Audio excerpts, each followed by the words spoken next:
Before we get started, I would like to ask for everyone on the call to do 4 things. One, if you have not already, please take out a piece of paper. We will use this later in the session. We will use both sides of this piece of paper later in the session. 2, so I'm adding an extra. 2, if you are able to start your video, you're in a place where you can start your video, we would love to see your beautiful faces. It also helps me with just seeing how engaged individuals are while going through the webinar. Number 3, if everyone would be so kind to introduce themselves in the chat box with your name, the company you work with, and the title that you have decided to own. Throughout the session, I invite everyone to use the chat box as a place to react to statements, videos, and exercises. We want to read what you have to say, and for me, it helps me know that I am doing a good job. Michael, if you would be so kind to please bring up the first poll. And I ask for everyone on the call to complete the poll to help me learn more about who is in the room.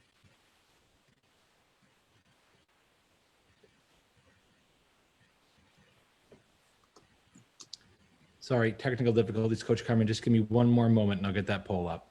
Okay.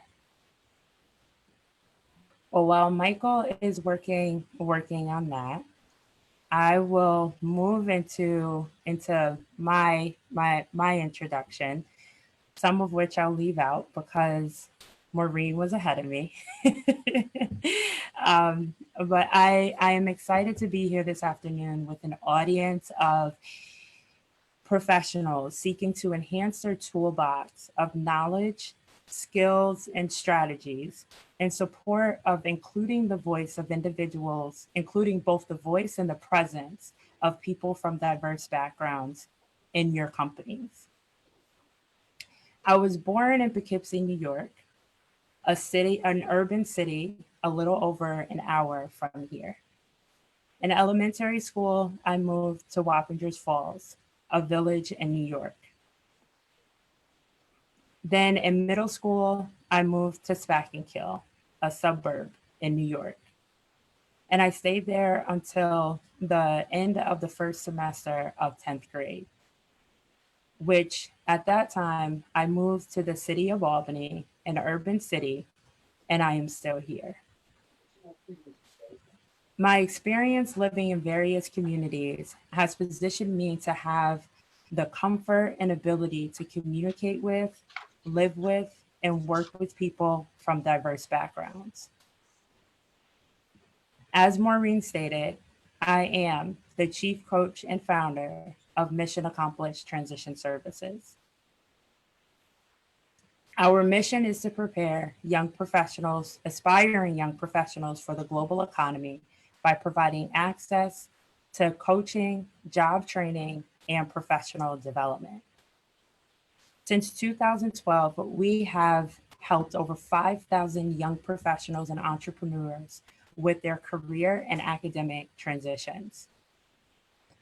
I have established a culture that creates a safe career learning environment and workplace for Black and Brown professionals and entrepreneurs, individuals with various abilities, and white professionals and entrepreneurs. One of the reasons I decided to establish Mission Accomplished was because of 2 executives, one Latino man, and the other a white woman, from 2 separate, very large community-based organizations here in the Capital Region. They mentored me during my time in graduate school. After hearing my aspiration to establish Mission Accomplished, they made the very bold decision to step up to help me learn how to establish and build a nonprofit business, navigate within a business world that does not easily accept me, or they knew would not easily accept me because of the color of my skin, my gender, and the passion that I have. And that there are people out there, because of the passion that I have, will mistake me for a mad Black woman. Although there are times when I am mad because I'm put in positions that require me to strongly advocate and fight against systemic racism. And last but certainly not least, they encouraged me and supported me with remaining true to who I am so I can serve as an authentic role model and advocate for other young Black women and Black and Brown people overall. My now uh, mentor recently passed away, so I feel more comfortable sharing what I'm going to share right now. I feel that Hector created a position for me at Northeast Parent and Child Society as a research assistant to mentor me. He did not have to do that. So not only did he invest his time, he invested financial resources to make sure that I did not have to struggle as a graduate student while learning from him and learning in the academic environment. Both his and Mary Mary Ellen's investment in me motivated me to establish Mission Accomplished so that I would be able to work alongside a magical team of career development professionals to mentor, coach, and sponsor young professionals and entrepreneurs who are a part of the urban subculture as they pursue the big dreams they have for themselves the same way that I did. And I thoroughly believe if it was not for those two mentors, as well as a lot of other people who stepped up as mentors and coaches to invest in me and help me understand that my dream was not too big, I would not be sitting in this seat today because I was told by a white guidance counselor, because of my grades, that I should not pursue the college option that I chose for myself, and just was not very supportive of my dreams and aspirations as a high school student, which is a time that I was also experiencing homelessness as a teenager. Although I was living in an apartment that was paid for by Equinox, at any given moment, for whatever reason, they lost funding or what have you, I could have easily been back out in the streets. My guidance counselor did not take the time to ask me what was going on with me that had an impact on my grades. He just seen numbers on papers and made a preconceived notion that I was not worthy. Right. Unfortunately. This 1 hour session is meant to This 1 hour session is meant to define homogeneous communities and workforces, how the status quo of these workforces and communities impact your business and our general community, how to change the status quo, and how to define diversity for your company. Michael, are we ready for the poll? Yes. Perfect. If everyone could please respond to poll number 1, and then following poll number 1, there will be a second one.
Has everyone responded?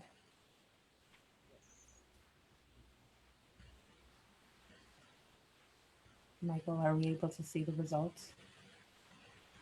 Let's see. Huh. I'm sorry, I'm not sure what's doesn't seem to be tabulating. Let me try one more time. Oh no, it popped up. Was. Excuse me, sorry. Yep, it's here. Okay, thank you everyone. I appreciate it.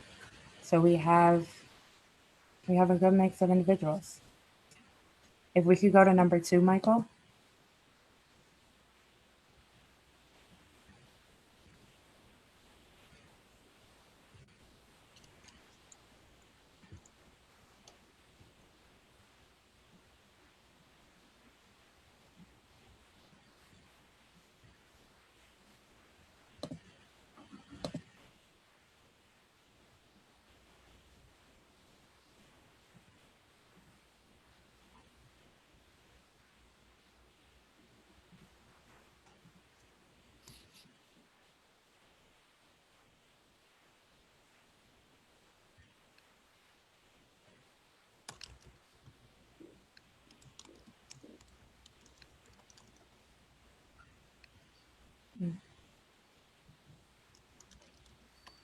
Is it Zena or Zena?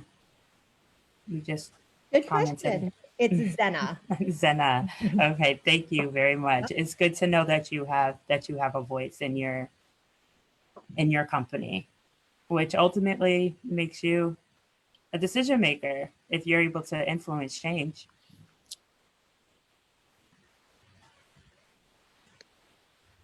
Okay. All right. Well, we will continue, and when the results decide that they want to be seen, we will see them.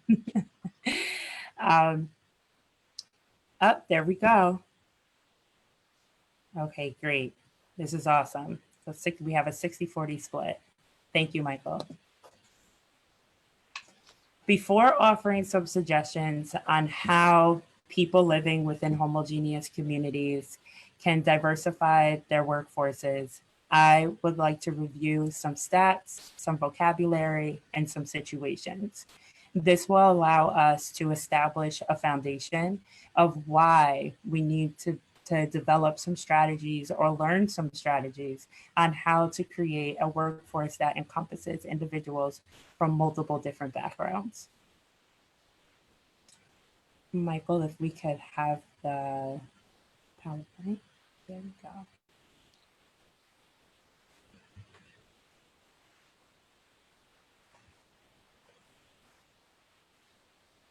Oh, well, let me back up for a moment. So we can go back to the agenda, Michael. Okay. First, we will review some of the some stats around our workforce, the United States workforce. Then we will look at corporate and nonprofit leadership, both on a national level and on a local level. Then we will talk about the impact of the status quo. And then we will discuss some strategies to change the status quo. Next slide.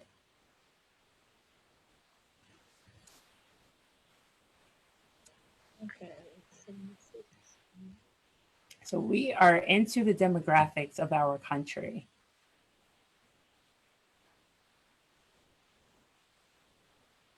As you can see, we have a diverse country. Next slide.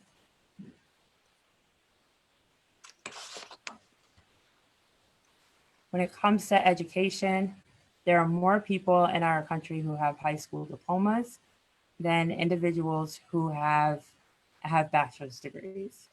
So that says something. Yeah. Next slide. As it relates to full-time employees, one thing that we do in solidarity every day is we get up and we go to work full-time, which means that we have the power to be the leaders in what it means to create diverse spaces. In comparison to the 120 23.6 million people that go to work every day. There are 20 million college graduates every year. So they are walking into a workforce who has the power to help them understand the importance of diversifying the teams that they are a part of, and some of them will lead. Next slide. As for our Fortune 500 companies, there are a lot of them. And these numbers show that there are only 3 African Americans that serve as CEOs within these companies that have a big voice, who encourage who influence policies, who influence how the world operates. And we only have 3 African Americans that are leading these companies. And in the 66 years of collecting this data for Fortune 500 companies, there have been 2 women. And Ursula, she is the longest standing of 7 years at Xerox. And then we have Mary Winston. That says a lot for us, and it definitely says that we have a long way to go. Next slide. As it relates to our leadership and the Capital Region community, specifically related to the nonprofit community, through a survey they shared with us throughout the region, 1,267 individuals responded, and this was specifically for board members. So the Community Foundation and I forget the Institute of Nonprofit Leadership and Community Development came together and decided that they wanted to learn what the composition of board members are for the plethora of community-based organizations that we have in our region. As you can see, of the 1,267 board members that responded, 1,069 are white. A lot of the community-based organizations that are here in the Capital Region are providing services for Black and Brown people, whether that's someone who is Black, someone who is Latinx, if it is someone who is who refuged here from Burmese, or anyone else from a different background. However, the people that are making decisions. Well, you know what, he didn't eat any of his dinner last night, and he is at this low. Janice, can you put your computer on mute? First back up, in time, but, and just, And Catherine, so the past few months. thank you. Denise, did you want to say something? No. Okay. When we look at sexual orientation, we see the disparity in this area as well. And then when we look at the ages of individuals who are on boards of directors, we see a disparity here as well.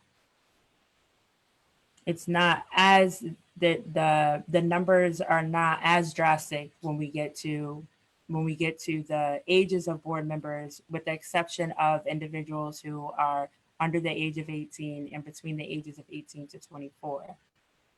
However, these numbers are very telling, especially being that a lot of community-based organizations are providing support for individuals from who are Black and Brown, who have Black and Brown skin, as well as individuals who are younger.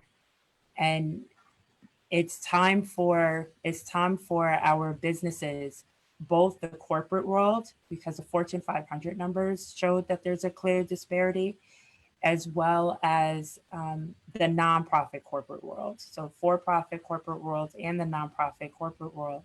It's time for us to recognize that people have voices and that we have to invite them to the table because they belong there. You can go to the next slide.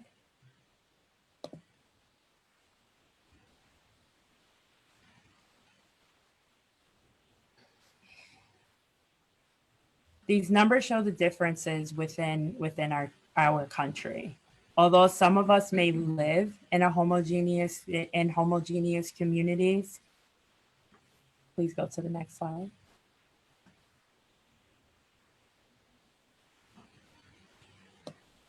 Okay. If you could go back a slide. There we go.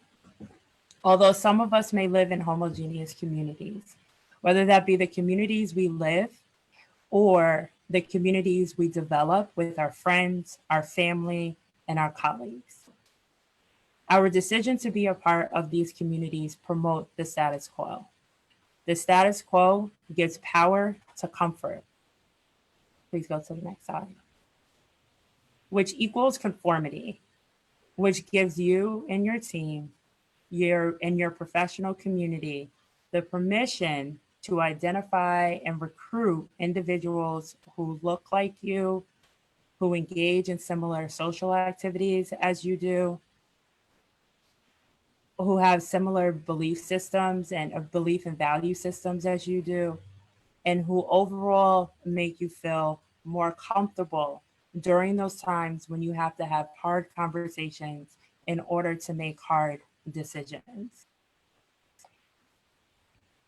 Someone who is different than you will certainly encourage you to think of a problem in a different way, which ultimately results in creative problem solving. Coming out of this status quo, there could be a whole new world of opportunity, a whole new world of people that you connect with, a whole new world of ideas that you connect with, that you get familiar with, that you love, that you kind of bask in. You know, like, have you ever, if you have, just use the good old thumbs up. If you've ever had a team member, someone that you didn't expect, come to you with a really great idea, and then y'all start to implement it, and you're like so excited about it. Has that ever happened for anyone on this call? And it kind of puts you in this position where you're like, I'm ready to go to work. Like you're ready to suit up in the morning. Like you're ready to go in because you're just like really ready to dig into this new idea and this new way of doing things. You know, like I've been in rooms where people will say, in the 20 years that I've been doing this, we've never done it this way. And it's like, well, we're in year 21, let's try something new. And, you know, and I've definitely gotten those looks like, here come this, especially when I first got out of grad school.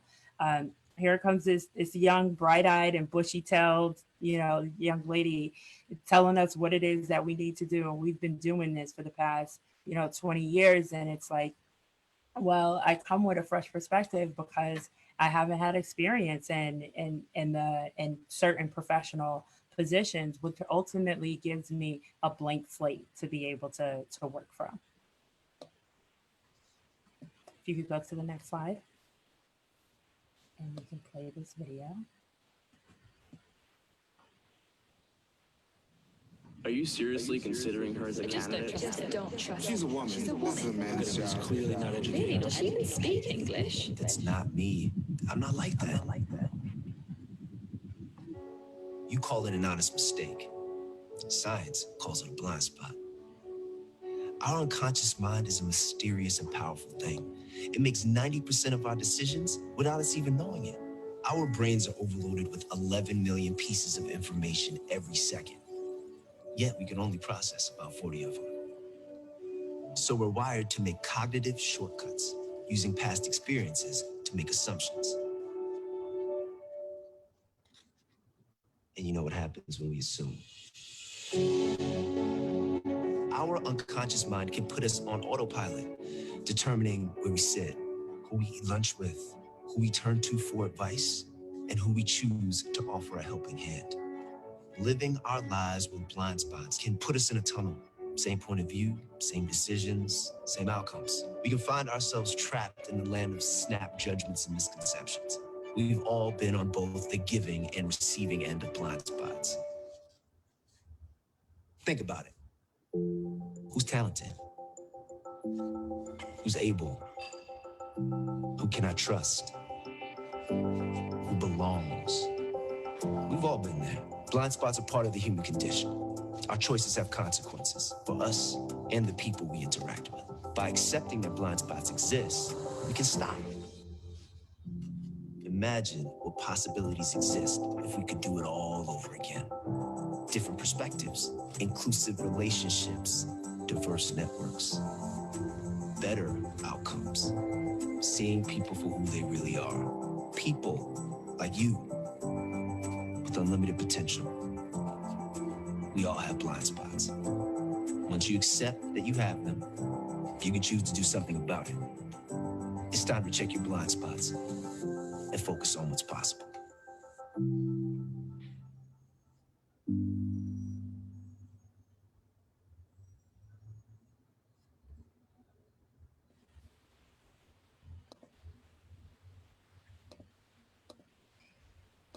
We all have blind spots, but the strength in our abilities is that we can address them. And although it could be uncomfortable to really look past what you're so used to thinking or how you're so used to acting, as I mentioned before, it is beautiful to see how you, as a flower, can bloom into something new and create new possibilities and opportunities. There is a friend of mine who had an experience recently while seeking employment. This individual is an incredibly talented hip hop artist. This person decided, instead of having, a normal greeting on their cell phone when people called them, that they would do spoken word. And when a individual from a company called to leave a message to invite this individual to an interview, the person had a conversation with them when the potential candidate called the potential employer back and said, you should really change that. However, we have this world and we have all these leaders that say they want to be inclusive. Inclusivity is not just the color of someone's skin. Being inclusive also you also have to pay attention to the fact that people do things outside of the work environment. People knit, people horseback ride, people go kayaking, people rap, people sing, people dance.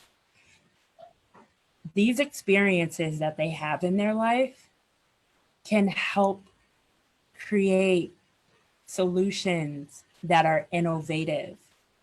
Can you imagine if someone who is a dancer, they may be a ballet dancer or a hip hop dancer or a break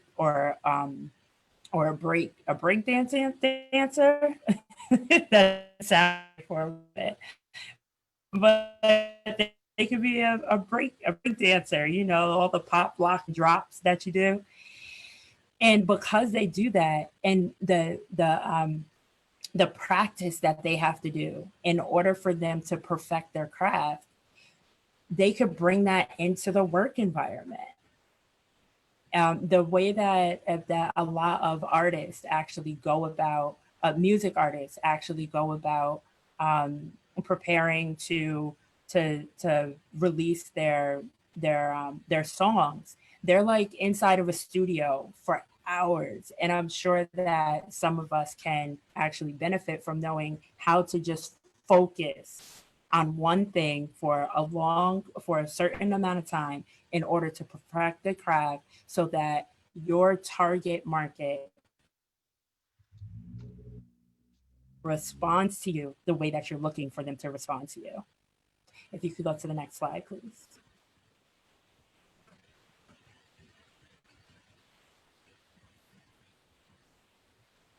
These are some powerful words and some powerful definitions that we are aware of and live within every single day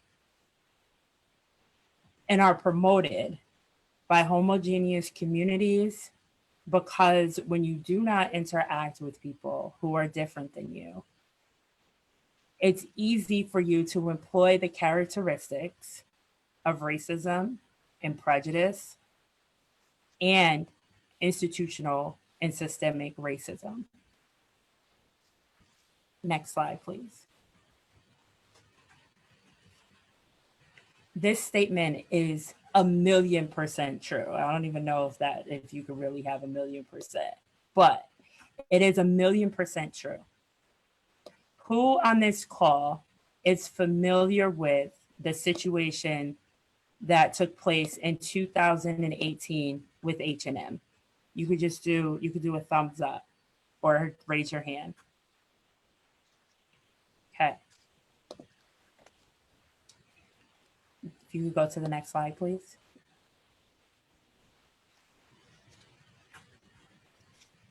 This beautiful chocolate boy was put into this sweatshirt, and it's clear that the people who made the decision to release this did not understand how offensive this was to many Black people.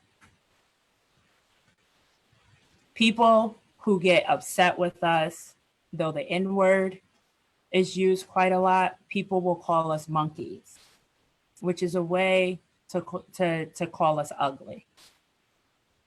I loved H&M, loved H&M. It was my go-to place to shop, but I no longer shop there. And one of the main reasons is because I Google searched the leadership and a large majority are still white. In 2017, there was another situation, and that was the Dove commercial that showed a Black woman taking off her shirt and a white woman appearing. This pretty much shared the message that if you want to be clean and, basically if you want to be clean, you want to look like a white person. And that is how many of us took that message. Although Dove was trying to portray the message of, that this is for any woman, they must didn't have someone at the table who understood how offensive this was. And their statement at that time was, the short video was intended to convey that Dove body wash is for every woman and be celebrated and to celebrate diversity, but we got it wrong. We have to have Black and brown people sitting at the table. Please go to the next slide. And then most recently, we had individuals who was calling coronavirus the China virus or the Chinese disease. Incredibly offensive. And there were individuals who actually are public figures and people listen to, who made the decision to make statements in a very public way. If you could go to the next slide, please. It's time to use that piece of paper that I asked you to bring out. If you could draw a line in the middle of the piece of paper.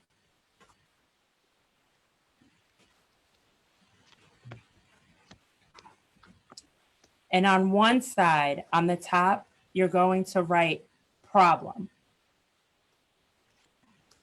On the left side, sorry. And on the right side, you're going to write the word driver.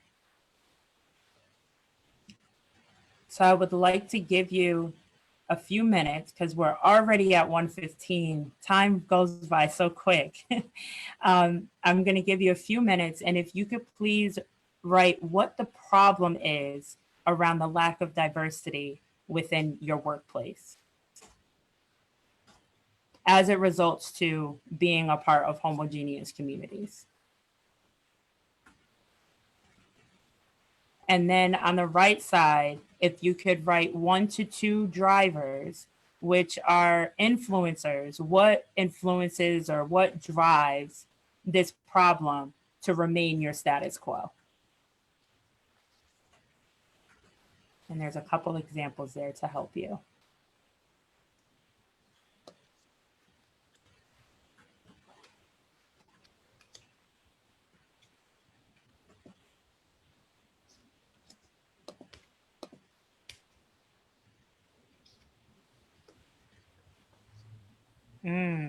Zena, I like that. I'm not going to have time to address that, the professionalism piece, but that's very true.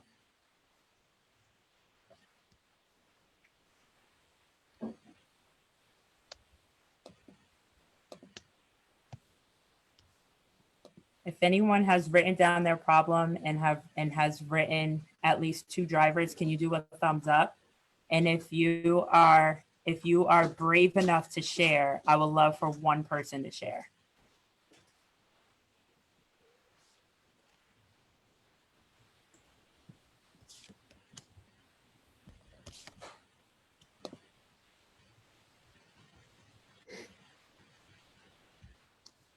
Elizabeth or Emily, are you comfortable with sharing?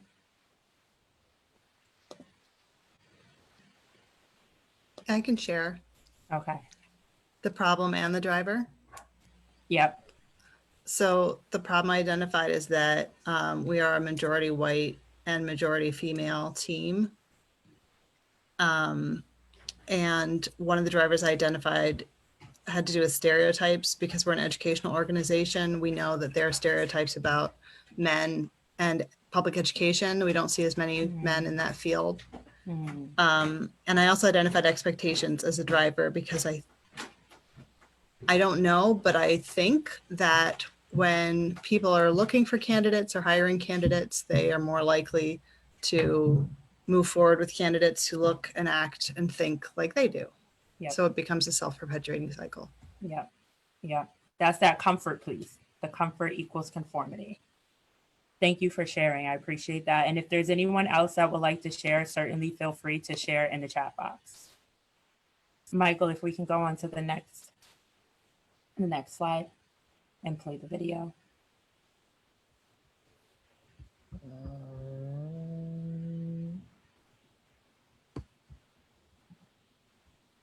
Hey, line up. Line up. Everybody line up. We're about to race. Everybody line up. Shoulder to shoulder. Take off your backpacks. Fastball. Line up. We're about to race. Hey, we are racing for a $100 bill. The winner of this race will take this. A $100 bill. Before I say go, I'm going to make a couple statements. If those statements apply to you, I want you to take 2 steps forward. If those statements don't apply to you, I want you to stay right where you're at. Take 2 steps forward if both of your parents are still married. Take 2 steps forward if you grew up with a father figure in the home. Take 2 steps forward if you had access to a private education. Take 2 steps forward if you had access to a free tutor growing up. Take 2 steps forward if you've never had to worry about your cell phone being shut off. Take 2 steps forward if you never had to help mom or dad with the bills.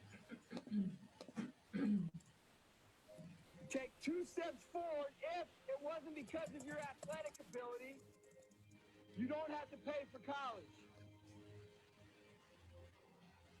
Take 2 steps forward if you never wondered where your next meal was going to come from.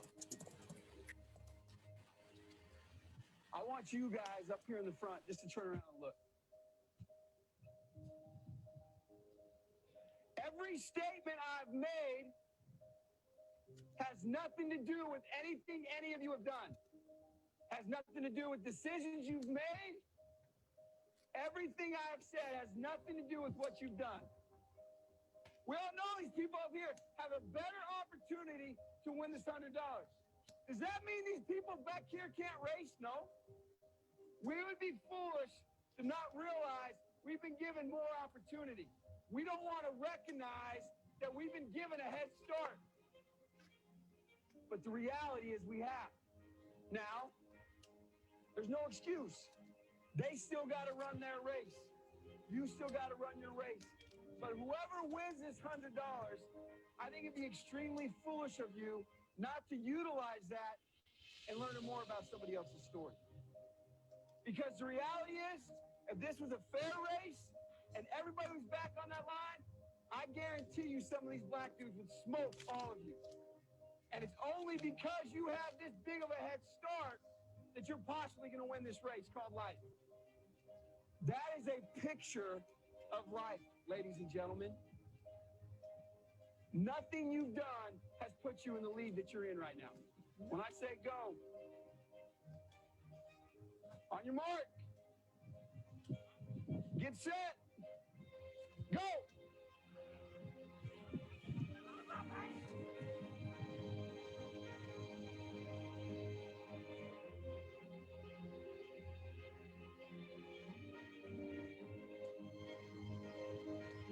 If you didn't learn anything from this activity, you're a fool.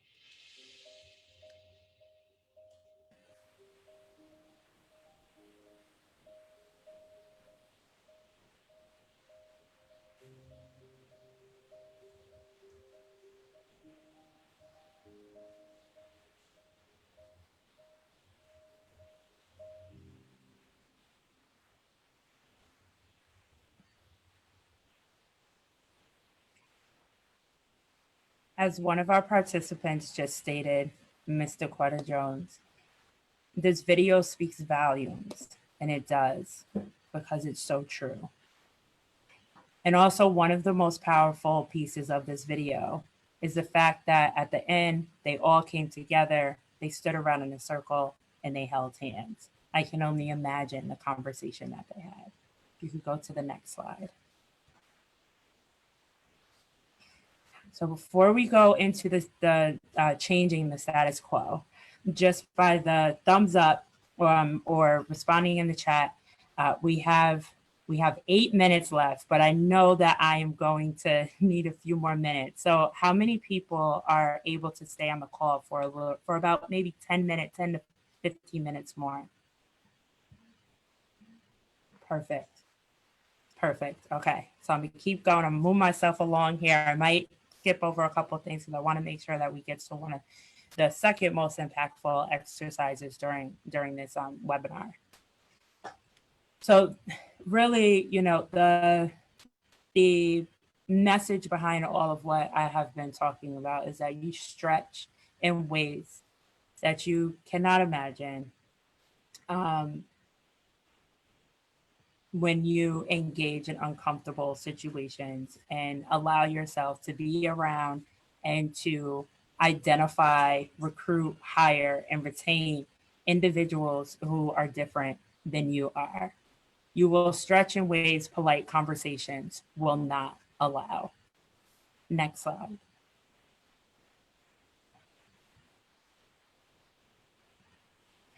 We're all here as in support of our businesses, and every single business, just like every single household, needs money in order to keep going. People from diverse backgrounds equals diverse money and diverse business opportunities. So that is certainly, if not And I don't want to say if not anything else, but that is something for you to really sit with.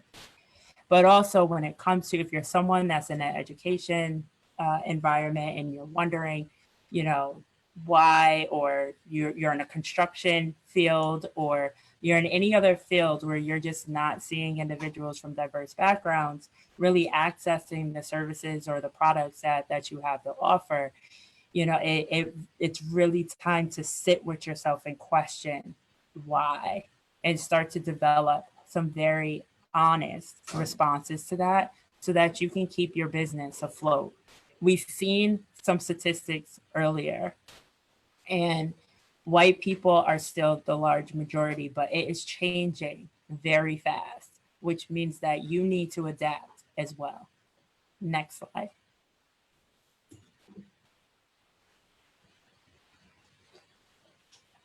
I'm going to review a few ways that you can change the status quo. I encourage companies to establish apprenticeship programs. Apprenticeship programs are different than internship programs. With an apprentice, you have someone that's coming on board who already has experience, they already have a knowledge base of the field, but they really need that mentorship and they really need that coaching to be able to become productive and meaningful and informed and confident subject matter experts within your industry.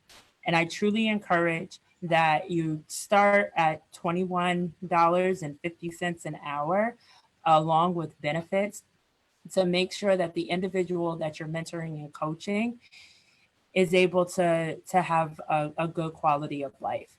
So of course, I speak from the heart with this, because as I mentioned before, I truly believe that Hector created a research assistant position for me to not only invest in the development of my intellect, but also to make sure that I was able to have a good quality of life. Next slide, please. Training programs. I encourage to develop a training program that is led by a consultant. If you have been sitting within a company and within the culture for a very long time, sometimes it's really hard for you to be unbiased. So to have someone coming in from the outside to really help you, and to really help you identify where you're looking to go, but also to hold you accountable. Next slide. A diversity audit. This also is an exercise that I would encourage, is facilitated by a consultant. Next slide.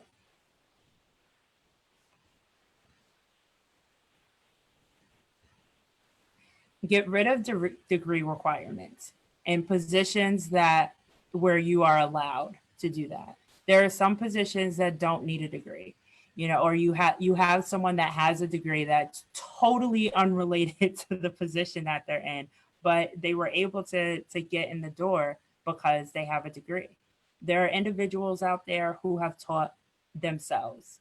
If anyone knows who Damon Dash is, he is the founder and owner of Fubo.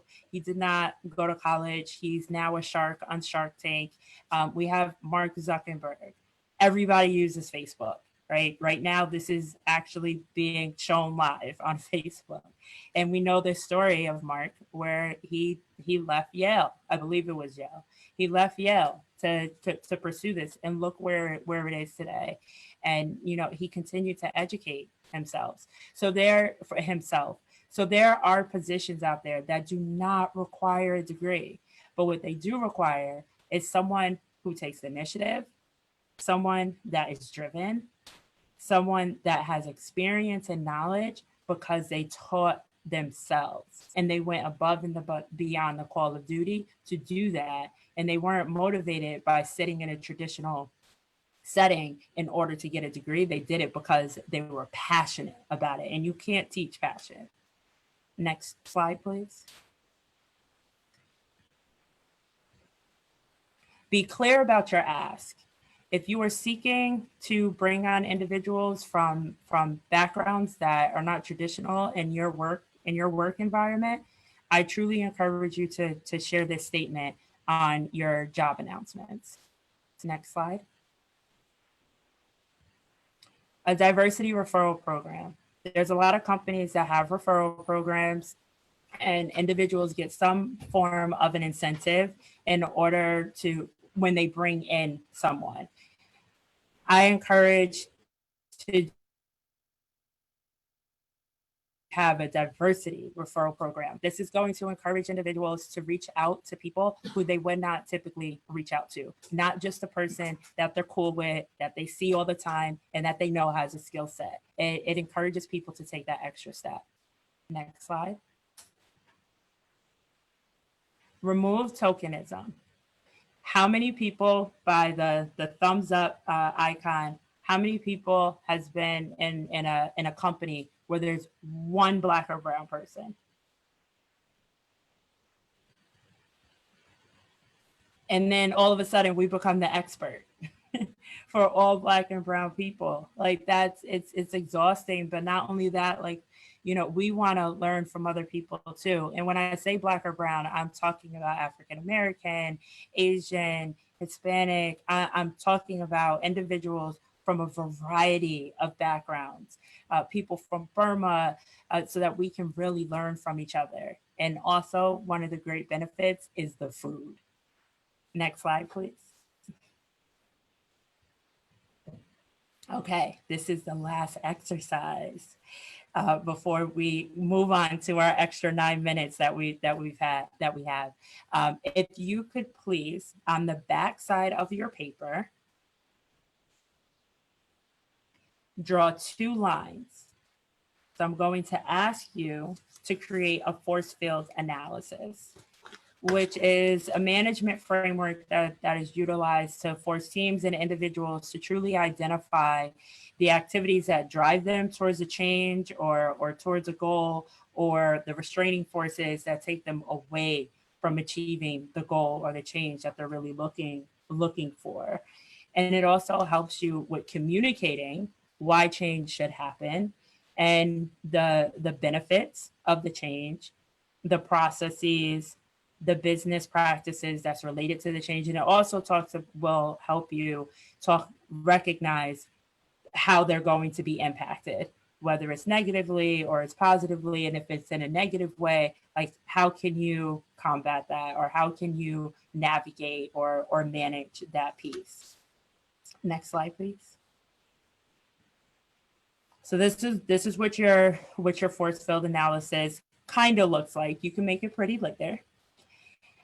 When you state your issue or your goal or the change that you want to make in the middle, on the sides where you see the arrows, so the larger arrows are the forces that are going to have the biggest change, whether it's the biggest negative change or it's the biggest positive change. And then the ones that have the smaller arrows, they're going to have the smallest impact on the change that you are seeking to implement. So if we could just take 3 minutes and just, write what that change is for you, and specifically related to diversifying your workforce and what will take you away from that and what will drive you towards that.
Okay, so in the interest of time, I'm going to wrap that piece up.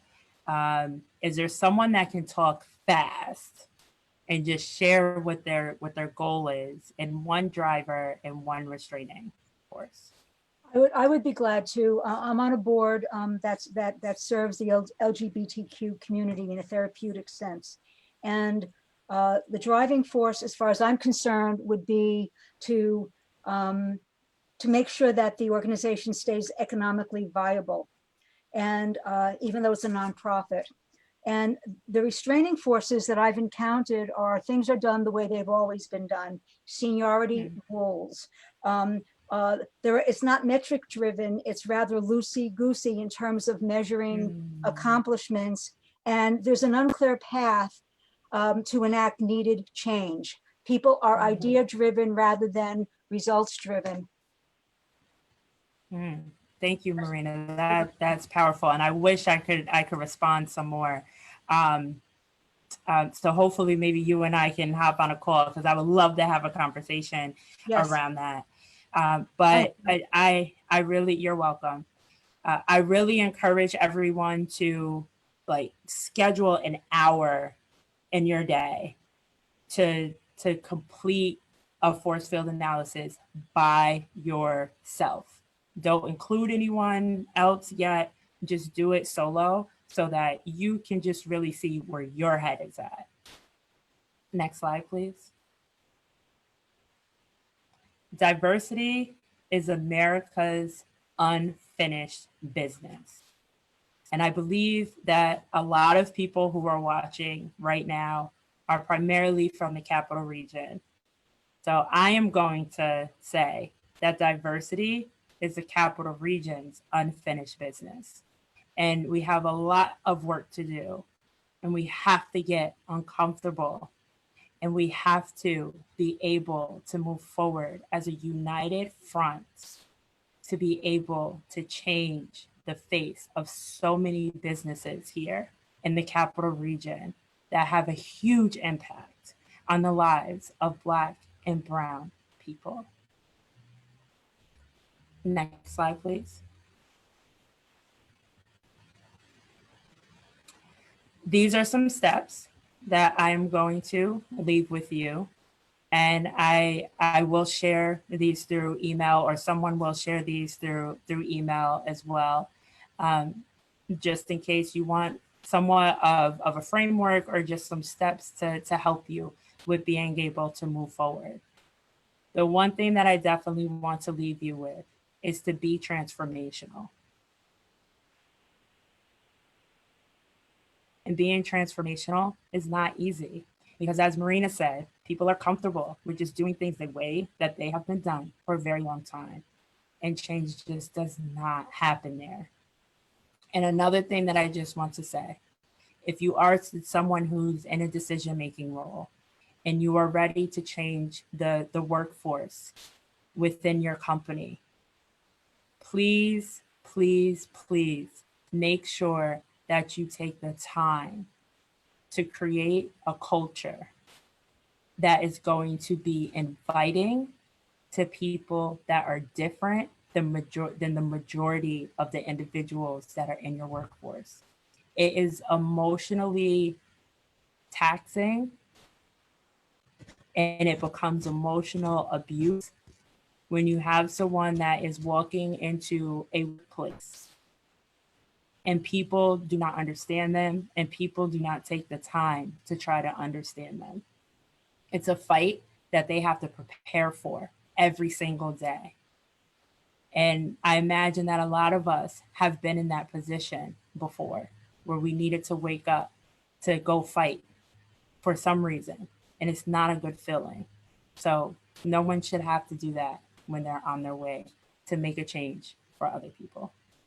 I truly appreciate the time. Thank you everyone for listening to me. And I hope to stay connected. Michael, if you could go to the last page.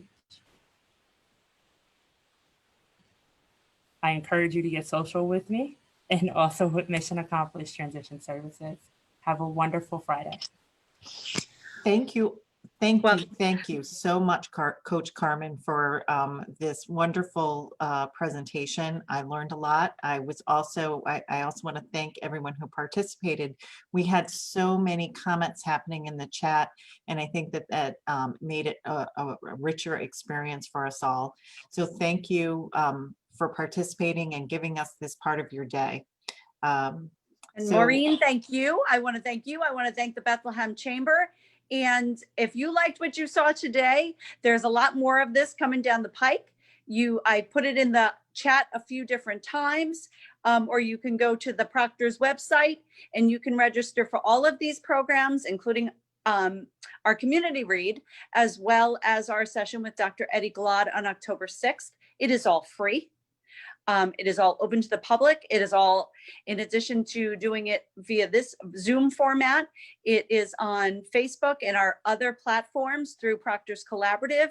It's on TV. We're really trying to get the word out there. So certainly if you were inspired by Coach Carmen today, and certainly she is inspiring, and you want to share that with other folks, please feel free to. It's on our Capital Region Anti-Racism Training Initiative Facebook page. It's playing there live right now. So in addition to all the folks that we had on this Zoom, we've had a couple of thousand people watching it throughout our various platforms. So thank you, thank you, thank you. Thank you, Maureen. Thank you, Coach Carmen. And we will see you all again next week for anti-racism and behavioral health.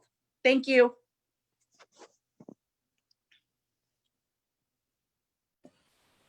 Michael, can you wait on stopping it?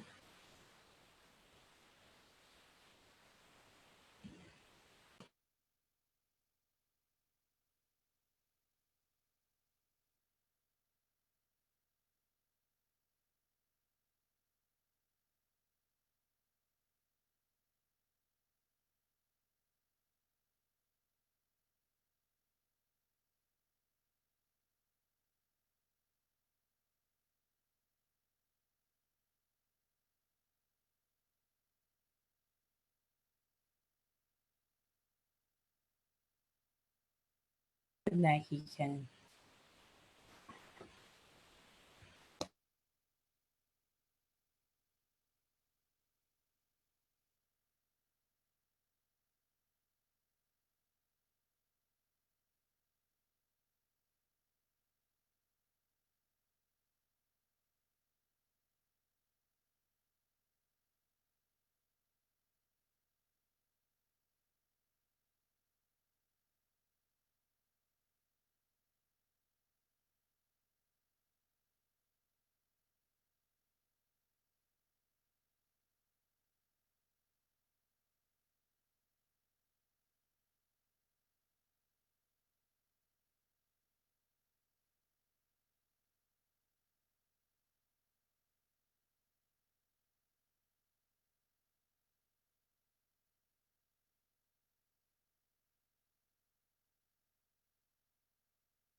Michael, are you still there?